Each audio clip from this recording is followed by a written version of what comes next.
Joe Ludwig here with the Craft Parenting Podcast, and I'm with Caroline as Hi. well.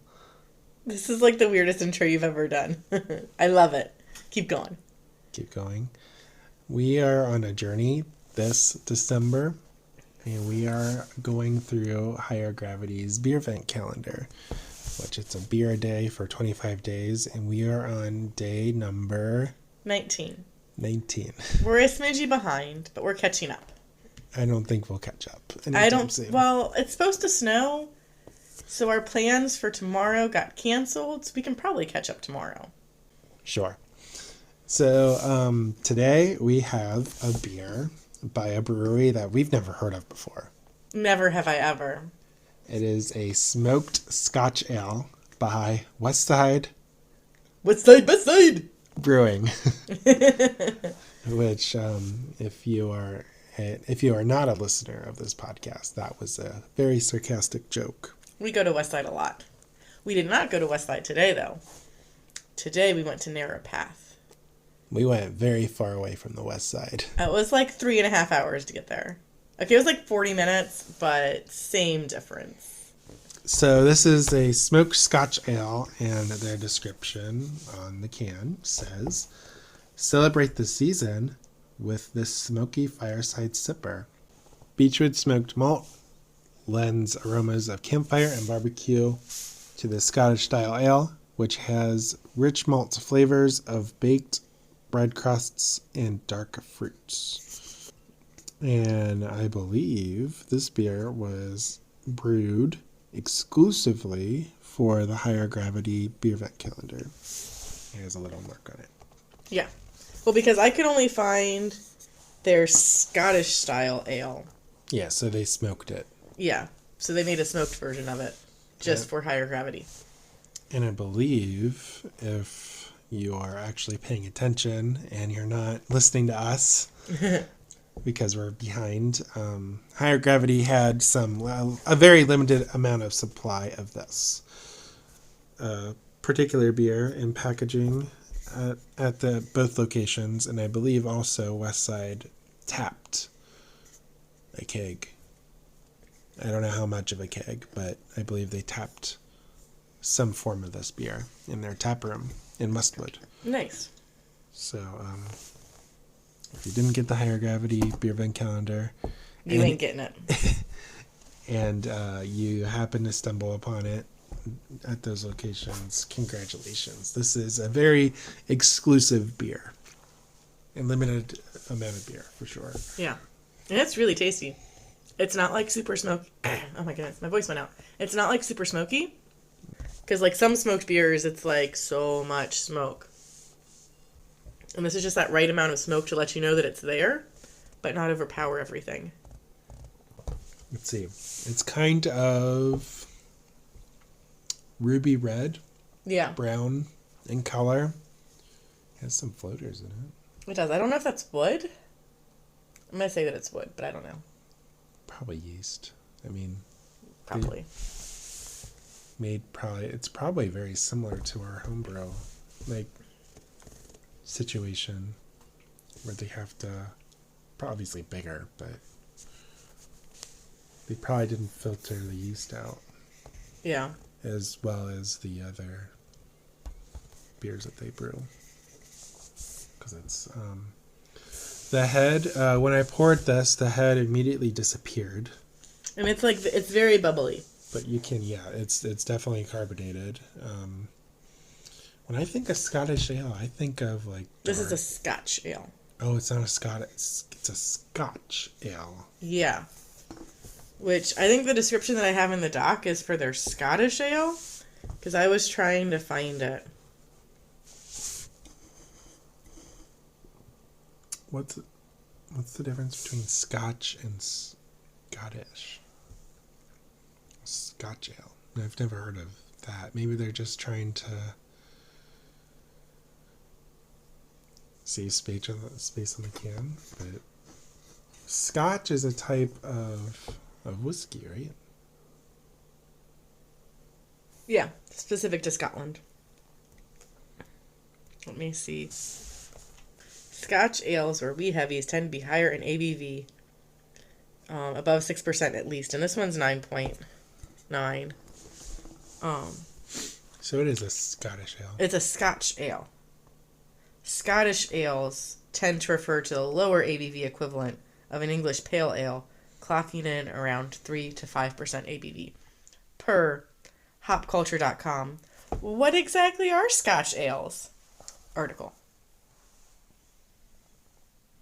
So it's definitely a Scotch ale, because Scotch ales are higher. I don't remember ever seeing a Scotch ale, but they always say wee heavy. Scottish ale, wee heavy. Yeah, so wee heavy is another name for it. So you see we see wee heavy all the time. This is that. Okay, but it's lighter in color. That's usually the wee heavies are like black, right? I don't know. Well, you can tell we don't usually get these because of the higher ABV. So, Beer Advocate describes it as overwhelmingly malty with a rich and dominant sweet malt flavor and aroma. A caramel character is often part of the profile. That's it for this beer then. We will be back for day 20. Woohoo! Bye. Bye!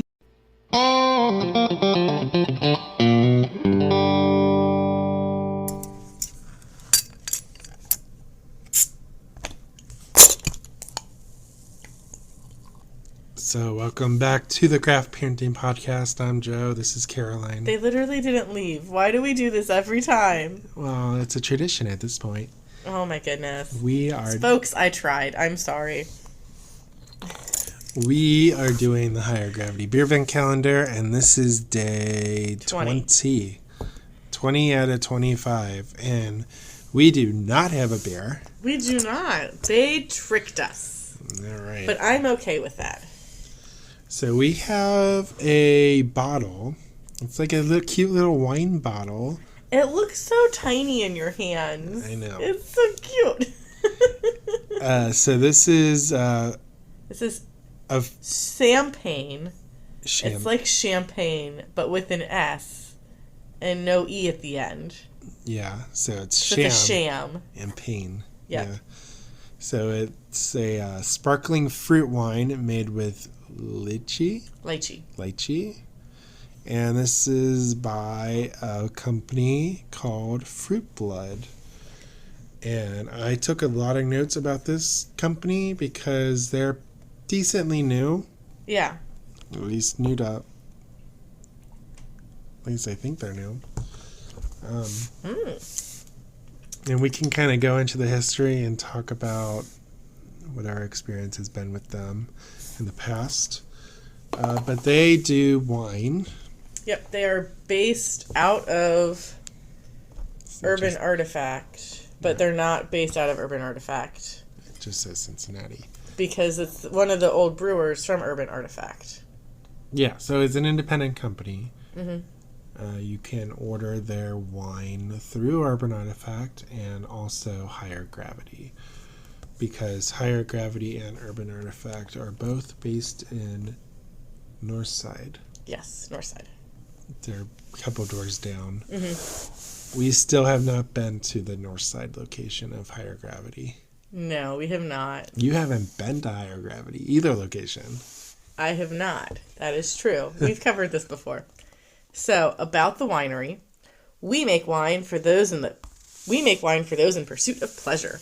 We envision a future where good fruit wine is a thing. We are not seeking acceptance in the wine world, and we're not too concerned with tradition. Are you the one who did all the weird caps, or did they do all the weird caps? Nope. Because that was very hard to read. Copy pasta. Okay. Our wines are going to seem odd until folks catch on, and that's okay. Fruit wine is considered a joke, but getting bent out of shape about rotten juice is pretty funny too. We are more concerned with creating unique flavors and experiences people actually like than fitting in with a bunch of wine creeps. I mean, I don't disagree with that. Wine really only has two jobs: taste good and be fun. The question, what's good, is not one for the experts, quote, and is much more personal. What do you like? How do you feel about cherries? What about peaches? Our goal is to make natural fruit wines that are palatable to everyone. We welcome casual drinkers and most adventurous tasters to try something we hope they love. We make a style of wine called Peinette. P-E with an accent P-E with an accent T dash N-A-T. Petinot? I don't know. It's French. Yeah, because that is the best way to showcase fruit. Petinot is short for Pétillant Naturel, a French term which pretty much just means naturally sparkling. Our wines are dry and sparkling, like champagne, but with pronounced whole fruit flavors. We only do native fermentations and never add any extra sugar, flavoring, colors, or sulfur, because we think it's garbage and tastes bad. What's the point in a lengthy lecture or waxing poetic on why we're technically good? And who the hell wants to feel talked down to by a bottle? We want to empower you to select something you'd actually like, so we've taken the, quote, revolutionary route and simply tell you what you can expect when tasting. Wine only really has... Wait, we already read that paragraph. So Josh Elliott is the founder and winemaker. And I don't know what lychee tastes like, but I'm sure if I ate lychee with this, I'd be like, oh, yeah, it's this. Or, like, I haven't had lychee, like... I don't remember what lychee tastes like. I'm 99% sure that I've had it before. Really? Probably. I've never heard of it. I don't know. I'm making stuff up. It's a Chinese tree. Wikipedia. I looked it up. It wasn't very helpful. In the soapberry family. Yeah, the Wikipedia article was... I've at least heard of it. it was very technical. I'm pretty sure that I've had it, but I don't remember. It's like, the lychee tree is a family of blah, blah, blah. Soapberries. Yeah. Which is interesting. It didn't go into, like, the flavoring notes of the berry. It just went into the details about the tree. It didn't really talk about the berry or the fruit. According to BHG.com, the aromatic lychee is sweet with slightly floral and acidic notes. Upon biting, you'll get a juicy flavor burst with a taste similar to a strawberry or pear with a hint of citrus. Some also compare the floral taste to rose. That makes sense. I never tasted a rose. Potpourri. Potpourri is mostly rose. So... Well, so this was kind of a surprise because it is Beervent. And this is wine. But I'm okay with it. Oh, yeah, I'm okay with it. It's just kind of funny that... we should post in a beer group about how we're mad that in our Beervent calendar we didn't get beer, we got wine. No, because I like it. It's a nice change of pace. It's really funny because Urban Artifact they started a brewery. I'm using quotes. And I don't even know if they would call themselves a brewery anymore. They make, quote, beer. But they don't call it beer anymore. But they kind of have their own category. And that's where the head winery had a... Is he a winery? Had a winemaker. I guess that's the term. We went to Napa. I know this, and it completely... I think it's head winemaker. And I thought you were looking up his name. I just said it. It's Josh Elliott is the founder and winemaker. So Josh Elliott was part of that revolution of Urban Artifact. He was the brewer there. And he made beer... using the process to make beer, but not making beer, making Midwest fruit tarts, which is kind of a cross between, this and that, kind of its own category. And then he decided to branch off of that and make wine, but it's not really technically wine in the traditional sense, right? With grapes, he makes it with fruit. Yeah. So kind of... Which technically grape is a fruit, so don't get all bent out of shape, wine snobs. So he kind of makes this... It's technically wine, according to the government. because that's the process that he uses, and that's the license that he has to have. And I guess that's kind of the story. Urban Artifact didn't want to go through the process of changing their license or adding a license, so they kind of just spun off and to make Fruitblood, which is, it's doing the exact same thing that Urban Artifact did to the beer world, but only to the wine world, where they're kind of making it their own and spinning off and doing their thing. And their description, we read it, it kind of plays on the traditional, like, stereotypical wine person. But, yeah. Like, I'm going to go to my wine cellar and I'm going to get a Chardonnay 1959, whatever. Mm-hmm.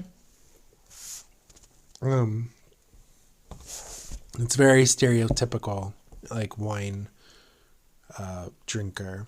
But when we were in Napa, they were very, like, because we went to Napa in 2015 for our honeymoon. Yes. We went to Napa and then we did a day trip in Sonoma, and then we went to San Francisco. And we were like, this is cool. We're going to learn all about wine pairings. You know, we want to pair this with this, and it'll bring out the grapes. Like, we want the wine people to tell us what to eat with the wine. But when we went, they were like, oh yeah, if you like fish, have fish with your Chardonnay. And as I'm with your Cabernet. And as I was drinking the Cabernet, I was like, this is screaming for a juicy steak. Like, this wine says, drink me with steak. But they were very new age. Like, they weren't which is nice. Is like, okay, I'm not being a snob about this. They were very not snobby. That's what I'm trying to say. So the Fruitblood is, the brand seems to... Are you saying that the brand is creating drama where there isn't drama? That's not how I would put it, no. I was just trying to create drama. The brand was, seems to be, you know, we're not snobby, but that wasn't our experience in Napa necessarily. There were some, maybe one or two, that were like, what was the Bulldog one? The French Bulldog winery? Sean. Yeah, you don't have to name them, but I don't remember, but I remember, but I don't remember. Yeah, but they seem to be very proud of, you know, their labels and stuff like that. Yeah. But that was the minority in our experience, mm-hmm. versus the majority. They were just very, you know, lackadaisical. You can drink you can eat whatever with your wine. We don't care about the wine labels and you know, this. I mean, there was a little bit of, you know, this won awards or whatever, but not that much. They mostly wanted to make sure that you treated the wine right. Yeah. And that you were open to trying new things. Yeah. Yeah, they weren't very snobbish. They were very, that's our experience with wine. Yeah, they were very helpful. Very helpful, you know, so that's what I have to say about that. Fruitblood, it's definitely very fruit forward. I would say, yeah, it's a different kind of wine. Mm-hmm. When we went to Missing Link Festival, they had a tent, and we got some of like their last samples before they ran out of bottles of wine. Oh yeah, it was very tasty. I didn't know those were the last ones. Yeah, because like one of them, I got the last sample of it. Well, I'm sure they don't last long because it's sparkling. It's very bubbly. That's something that's a little bit different than normal wine. Yeah, it is very effervescent. I think that's the word I'm looking for. I'm trying to sound like I know what I'm talking about. Yeah, sure. But thank you for listening to me rant about wine. If you liked what you hear, if you like what you heard, like, comment, subscribe, share. We're on all the social medias. Yeah, at Craft Parenting Podcast. If you didn't like what you hear, maybe listen to some of our other episodes. And if you like those, great. If you don't like those, maybe listen to some more just to make sure that you really don't like it. And if you don't like it, then you should contact @RagingHop on Twitter. And that is where we receive all of our complaints. I'm at Caroline Creates Crafts on Instagram. You are at Craft Parenting Joe. We've got... Indeed, I am. 5 more days left of this calendar. You do? 21st, 22nd, 23rd, 24th, 25th. That's 5 days. And I am very excited to drink them all. And we have a website, too. You can go there. We have previous blogs up, and that's where I post the show notes. So thank you for listening, and we will see you for days 21 through 25 shortly. Eventually. Life happens. Merry Christmas. Stay safe. We're supposed to get snow or something to just totally timestamp this. But it is a timestamp because it's a Beervent calendar. I'm going to go to bed now. Love you guys. Bye.